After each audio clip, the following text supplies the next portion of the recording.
আমিও চাই আমার মানুষটা। এবার মুখ খুললেন জিতুর প্রাক্তন স্ত্রী নবনীতা দাস। স্বামীকে নিয়ে একই বলল। বিস্তারিত জানতে ভিডিওটি দেখুন, আর আমাদের চ্যানেলে নতুন হয়ে থাকলে সাবস্ক্রাইব করুন। সোশ্যাল মিডিয়ায় নতুন আলোচনার ঝড় তুলেছেন জিতু কমল। চিরদিনই তুমি যে আমার ধারাবাহিকে ফেরার পর নজর কেড়েছে। এবার টেলিপাড়ায় আলোচনা চলছে জিতুর ব্যক্তিগত জীবন নিয়েও।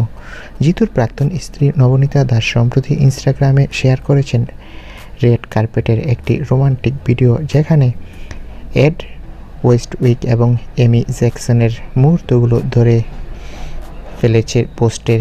পোস্টের ক্যাপশনে লিখেছে, আমাকে পাওয়ার পরেও আমি চাই আমার মানুষটা এমন প্রতিক্রিয়াই দিক। নেটপাড়ায় মুহূর্তেই আলোচনা শুরু হয়। প্রশ্ন উঠেছে, বিচ্ছেদের পর নবনীতা কি নতুন কোনো সম্পর্ক শুরু করেছে?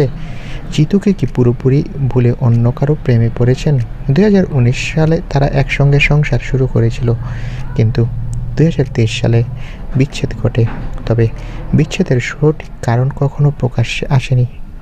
নবনীতার সাম্প্রতিক পোস্ট নতুনভাবে কৌতূহল ও চর্চা সৃষ্টি করেছে। আবারও কি প্রাক্তনকে মনে পড়ল অভিনেত্রীর?